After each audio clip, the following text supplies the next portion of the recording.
Дүйнөдөгү эң гигант ишканалардын бири болгон Кумтөр алтын кени бүгүн дал ушул жерде жер алдынан алтын казып алуу иштери расмий түрдө башталып турат. Жер алдынан алтын казып алуу иштери былтыр июнь айында даярдыктар башталган болчу. Бул эмнени билдирет? Бул дагы Кумтөрдүн келечегин, өмүрүн узартып, Кыргызстандын бюджетин кампайтат дегенди билдирет. Кыргызстандагы социалдык объектилерди, инфраструктуралык долбоорлорду ишке ашырууга өлгө болот. Саламатсызбы? Эфирде президент Жапаров программасы. Биз бул жолу апта ичинде президенттин тыгыз графиктеги иштерин жеринен чагылдырып берүүгө даярбыз. Биз менен болуңуз.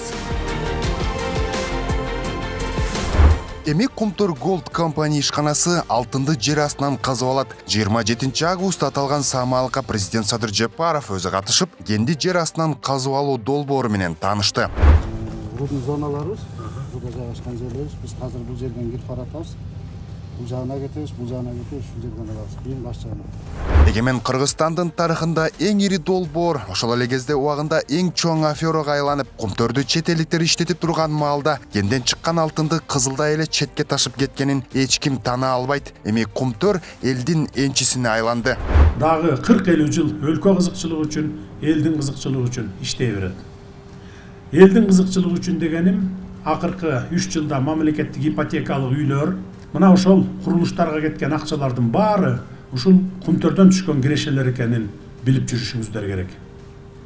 Салынып жаткан жолдор, мектептер, бала бакчалар, эмгек акылар, пенсия пособиялардын көбөйүшү, аскердик жана башка заманбап техникалардын сатылып алынышы, иши кылса өлкөдө болуп жаткан жакшы иштердин баарына Кумтөрдөн түшкөн акчалар жумшалып жатат. Кумтөр мамлекеттин карамагына өтүп, ири долбоордун ишке ашышына өөлгө болуп жаткан учурда айрымдар казылып алынган алтындын көлөмүнөн тартып, түшүп жаткан кирешеге чейин күмөн саноодо. Бирок өлкө башчы белгилегендей, эгерде Кумтөр 10-15 жыл мурда эле элдин кызыкчылыгы үчүн иштегенде, бүгүн Кыргызстандын экономикасы мындан да кубаттуу болмок. Муну Кумтөрдүн элге кызмат кылып келе жаткан акыркы 3 жылдагы көрсөткүчтөрү айкын далилдеп турат. Ишкананын 2021 жылдын май айынан бүгүнкү күнгө чейинки жалпы кирешеси 3 миллиард 445 миллион долларды түздү. Мурда Кумтөрдү чет өлкөлүк компания иштеткен 28 жыл ичинде үлүштүк киреше же дивиденд түрүндө болгону бизге 100 миллион доллар беришсе, Кумтөр мамлекетке өткөн 3 эле жылдан бери 441 миллион доллар дивиденд алдык. Өлкө башчысы убагында өз кызыкчылыктары үчүн сатылма саясат жүргүзгөн чиновниктердин кесепетинен өлкө ири суммалардан куржалак калганында мисал кылды. Эгер 2012 жылы эле бизди камаган жылдар эсиңиздерде болсо керек. Бизди камагандын ордуна Кумтөрдү алып койгонубузда андан бери 10 миллиардтан ашык доллар киреше өзүбүздө калмак. Ошентип атамекендик адистерибиздин күчү менен, өзүбүздүн аракетибиз менен Кумтөрдү жер астынан алгачкы рудалар казыла баштады. Ушул жерден чыгарылган руда бул казуу иштеринде эч кандай экологиялык зыян келтирбейт, мөңгүлөрдүн талкаланышына жол бербейт. Бүгүнкү күндө жер астын көздөй 1600 метр жер көзөлүп, туннель жасалып, Кумтөр курамы тоннасына 5 граммдан жогору болгон баалуу рудаларды алганы турат. Кумтөр алтын кеніндегі негизги карьер. Биз азыр бир 600 метр ылдыйдан чыктык. Жанагы жер алдынан казып алуу иштери башталып жаткан жер ушул 600 метр тереңдикте жайгашкан ушул негизги карьерде. Бул жерден болсо азыр президент Садыр Жапаров ушул Кумтөр кеніндегі иштер менен мына ушул кароолдоодон таанышып жаткан чагы.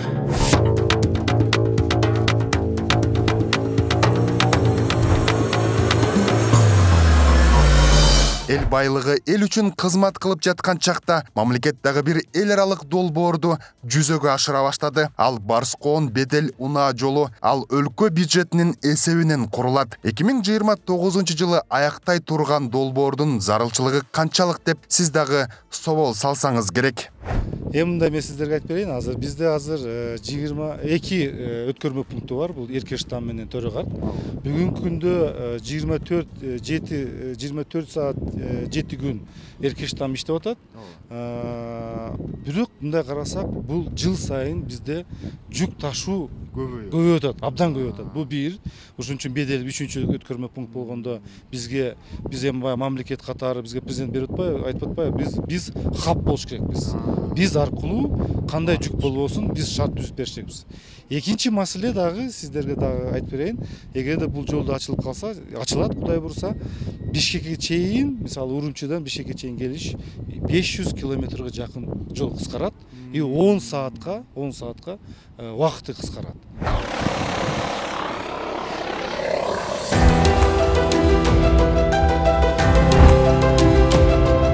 Президент Садыр Жапаровга жаңы унаа жолу түндүктөн түштүккө карай Барскон, Сөөк жана Ашуу суу ашуулары аркылуу өтөөрү маалымдалды. Долбоордун алкагында Сөөк ашуусунда 5,5 чакырым жана Ашуу сууда 3,8 чакырым узундуктагы 2 туннель, Карасай өрөөнүндө эстакадалык көпүрө курулары маалымдалды.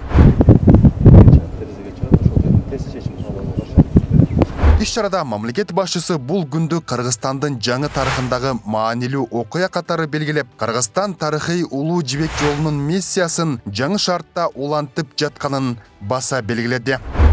2023 жылы Сиан шаарында өткөн Кытай Борбор Азия саммитинде Кытай Эл Республикасынын төрагасы урматтуу Си Цзиньпин мырза менен жолугуп, бедел долбоорун ишке ашыруу боюнча макулдашканбыз.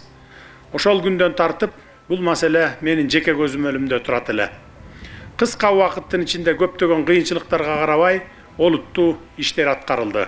Ошентип өлкөбүздө азыр Камбарата бир кеси Кытай, Кыргызстан, Өзбекстан темир жолу сыяктуу флагмандуу долбоорлор ишке ашырылууда. Барскон бедел жолу дагы алардын катарында. Барскон бедел жолун өз күчүбүзгө таянып, өз каражатыбызга куруп жатканыбызды өзгөчө белгилеп кетейин. Бир дагы кредит алган жокпуз, же карыз алган жокпуз, өзүбүздүн күчүбүз менен куруп атабыз. Президент Жапаров бул долбоорлор 2030 жылга чейин Кыргызстанды өнүктүрүүнүн улуттук программасында артыкчылыктуу 4 багыттын бири өлкөбүздүн регионалдык хабка айлантуу планын ишке ашырууга болгон кадам экенин айтты.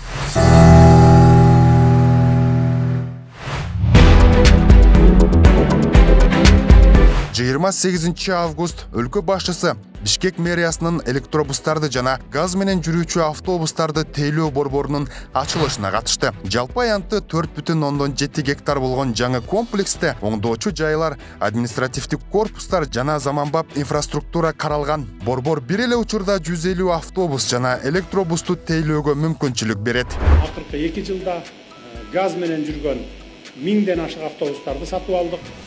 Андан башка дагы көптөгөн автобустар алынып келинип, шаардыктарга кызмат көрсөтүп жүрөт. Бирок азыркы күндө транспорт гана эмес, экология маселеси дагы курчуй баштады. Кала тургундарынын коомдук транспортун жакшыртуу менен катар шаардыктарга таза абада өтө маанилүү. Мындай заманбап чечимдер биздин келечекке болгон жоопкерчилигибиз деп эсептесек болот. Өлкө башчысы иш-чарада айдоочуларга кайрылып, айдоо маданиятын сактоого жана аялдамага башка айдоочуларга тоскоолдук кылбай, жеңил унаалар үчүн дагы тыгын жаратпай токтоого чакырып, өзү дагы көп учурда ушундай көрүнүштөргө күбө болуп жатканын белгиледи. Остановкага айдап келгенде эң алдына барып токтобойсуңарбы? Анан экинчиңер келгенде дагы учуна токтоп албай, анын аркасына барып токтобойсуңарбы? Артка место ташталбады. Билесиңер, что 3-5 мүнөттөн кийин экинчи автобус келет, үчүнчү автобус келет. Анан маңырайы отуруп алып баягы жерде 5 мүнөт отурасыңар, бүт пробка аркаңардын баары. Мен да далай ошондой акыбалда калдым. Силердин аркаңарда турдум машина менен. Мен ошон үчүн айтып атам силерге. Турдум качан жылар экен деп. 10 мүнөт убакытты алып коет экенсиңер. Биринчиси, экинчиси, үчүнчүсү жылгыча 10 мүнөт убакыт кетет экен. Анан пробка деп анан ыйлайсыңар анан шаар ичинде анан. Бүт пробканын баарын ошо силер кылып атпайсыңар.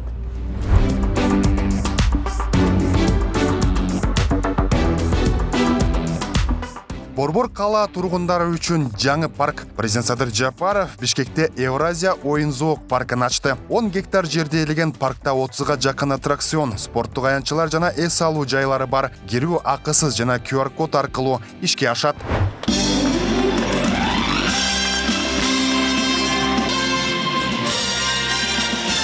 $35 миллион инвестициянын эсебинен курулган парк эл аралык стандарттарга жооп берген заманбап аттракциондор менен жабдылган. Өлкө башчысы белгилегендей, бул маданий оюн-зоок борбору үй бүлөлүк баалуулуктарды бекемдөөгө жана шаардыктардын бош убактыларын кызыктуу өткөрүүсүн камсыз кылат.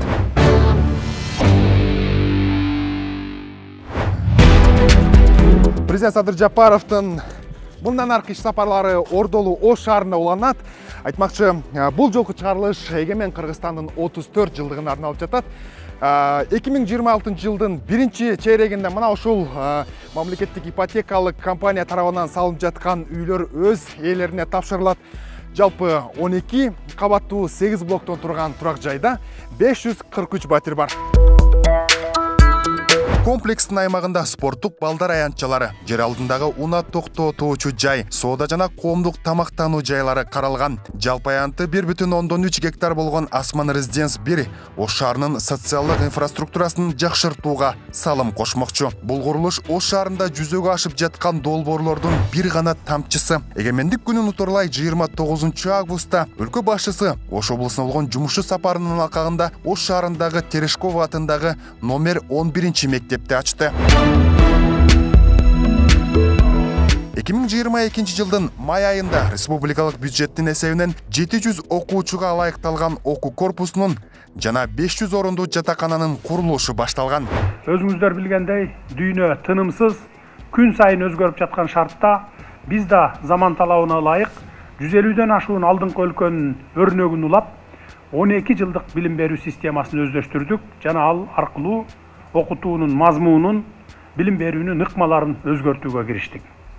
12 жылдык билим берүүгө өтүүнүн алкагында бүткүл окуу процесси терең каралып жатат. Бул алтын уяга ысымы ыйгарылган Советтер Союзунун баатыры, биринчи аял космонавт Валентина Терешкова иш-чарага видео байланыш форматында катышты. Өлкө башчы масштабтуу реконструкциянын алкагында мектеп тарыхый маанисин сактап, заманбап көрүнүшкө ээ болгонун белгиледи. Заман талап кылган мектептерди куруп, сиздердин катышууңуздарда иштелип чыккан китептерди басып чыгаруудабыз. Талбай изденген мекенчил ага эжейлердин аракети аркылуу балдарыбыздын талантчылыгы ойгонот. Ата-бабаларыбыздан калган нарк насилде заманбап билим менен жуурулуштуруп тарбия, билим берсеңиздер, чыныгы атууларды тарбиялап чыгасыздар. Сөз соңунда өлкө башчы онлайн форматта жалпы Кыргызстан боюнча дагы 100 социалдык объектини ачты. Анын ичинде 57 мектеп жана кошумча корпустар, 17 бала бакча, 9 спорт зал жана 11 медициналык мекеме бар.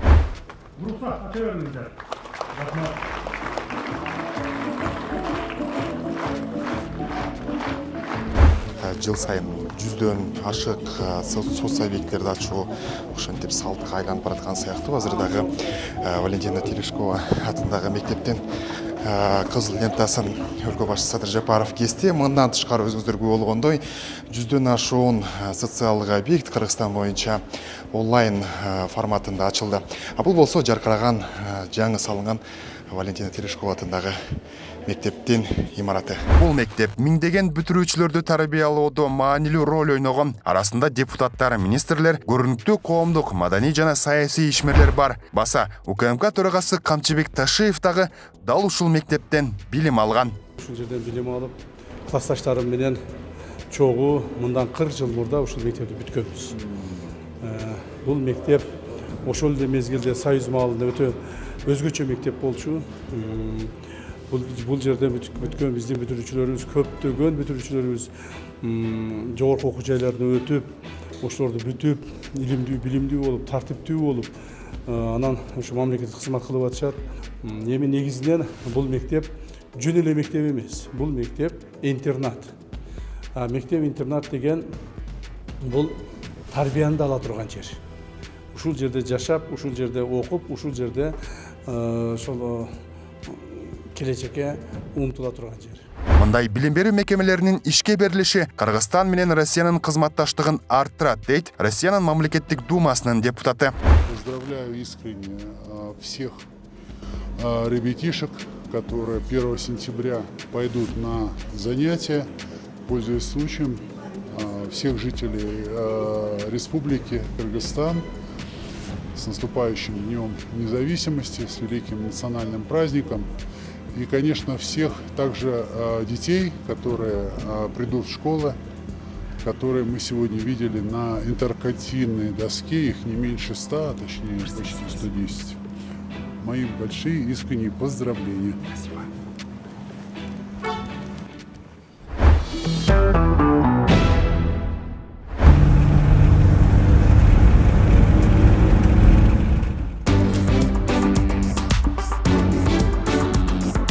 Андан ары өлкө башчысы Тышкы иштер министрлигинин Ош, Жалал Абад жана Баткен облусундагы өкүлчүлүгүнүн жаңы административдик имаратынын ачылышына катышты.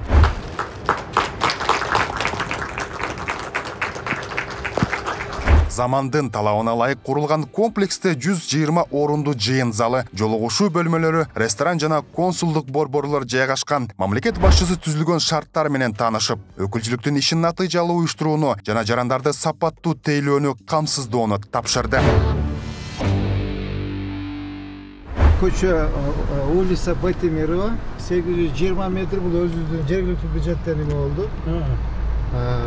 Жасалды.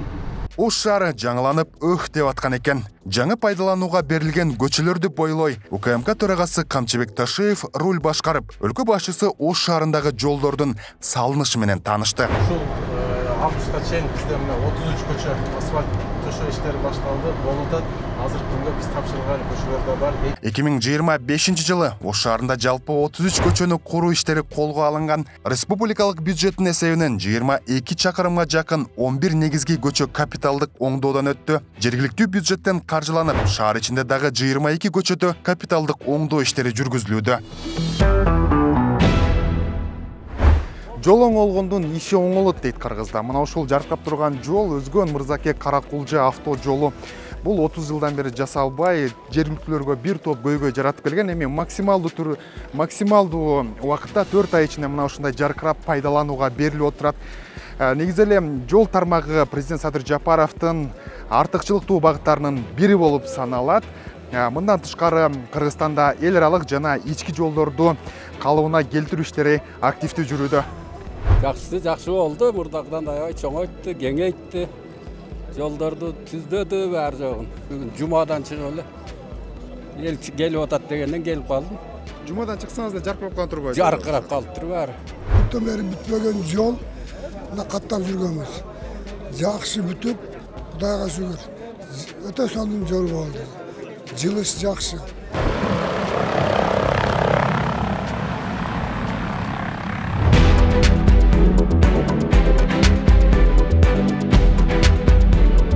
Жергиликтүүлөр менен бирге жолдун ачылышына катышкан өлкө башчысы стратегиялык маанидеги жолдорду, эл аралык коридорлорду, мамлекеттик жана жергиликтүү маанидеги жолдорду салуу максаты коюлганын белгиледи. Буга чейин жолдорубуз насыяга чет элдик компаниялардын жардамы менен салынып келсе, эми жолдордун дээрлик 80% мамлекеттик бюджеттин эсебинен ата мекендик ишканалар тарабынан курула баштады. Мамлекет башчысы биринчи кезекте облустун райондор аралык жол каттамдарындагы кыйынчылыктарын четтетүү, ошол эле маалда облустун социалдык экономикалык байланыштарын арттыруу милдети коюлганына басым жасады. Жолдордун инфратүзүлүмүн жакшыртуу максатында өлкөнү турукташтыруу фондунан Ош Баткен Разаков жолунун Ноокат Кызылкыя бөлүгүнө жана Өзгөн Мырзаке Каракулжа жолуна кошумча 4 миллиард сом бөлүп берүү чечими кабыл алынган. Натыйжада Өзгөн Мырзаке Каракулжа жолу бүгүн расмий түрдө колдонууга берилип отурат. Жолу оңдолгондун иши оңдолот. Жаңы жолду пайдаланууга берүү менен катар өлкө башы бир катар аймактарда 67 жаңы өндүрүш ишканаларын онлайн форматта ачты. Дал ушул убакыттан тартып Кыргызстандын экономикасы дагы бир тепкичке көтөрүлдү десек жаңылбайбыз. Бул жерде Өзгөн Мырзаке Каракулжа жолунун ачылышына старт берилди. Ошону менен катар экономикабызга салым кошкон ар кандай деңгээлдеги 67 ишканадагы онлайн форматта ачылып, өндүрүшү Кыргызстандын экономикасы үчүн кызмат кыла баштады.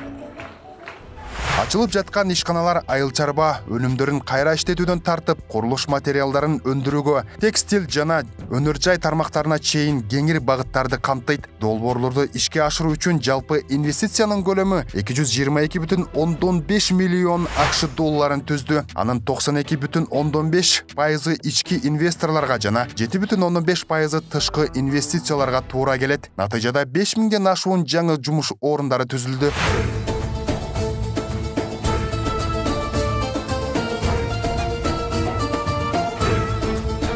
Жол жана өндүрүштөрдүн ишке берилиши менен маданий борборлор да унутта калган жок. Президент Жапаров Каракулжа районунда курулуп жаткан коомдук маданий борбордун жүрүшү менен таанышты. 3 кабаттуу имаратта кинотеатр, машыгуу залы, банк филиалдары жана конференц залдар каралган. Долбоор стабилдештирүү фондунан каржыланып, наркы 172 миллион сомду түзөт. Ошондой эле мамлекет башчысына калкы 100 миңге жеткен Каракулжаны өнүктүрүү планы сунушталды.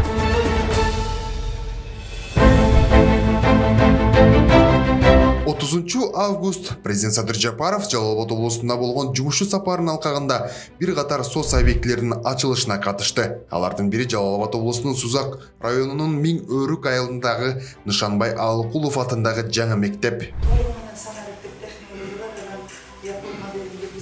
Өлкө башчы эгемендүүлүктү утурлай 100дөн ашык соц объектилери ишке берилгенин айтып, анын ичинде билим берүү мекемелерине көбүрөөк көңүл бурулганын билдирди. Мамлекет башчысы билим берүүнү санариптештирүү багытында компьютердик техникалар сатылып алынып, 27 миңден ашык ноутбук даярдалып, мугалимдерге таратылып берилгенин айтты.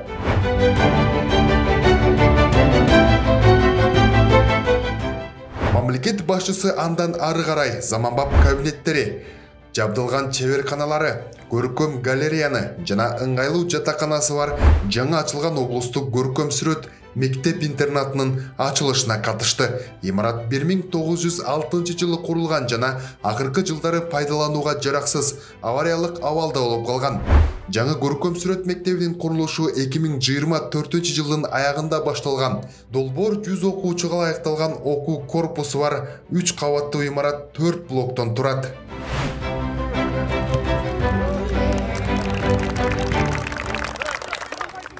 Жалал Абадтагы жаңы комплекстердин катарында Мурас Юнайтед футбол клубунун жаңы машыгуу комплексинин имараты да бар.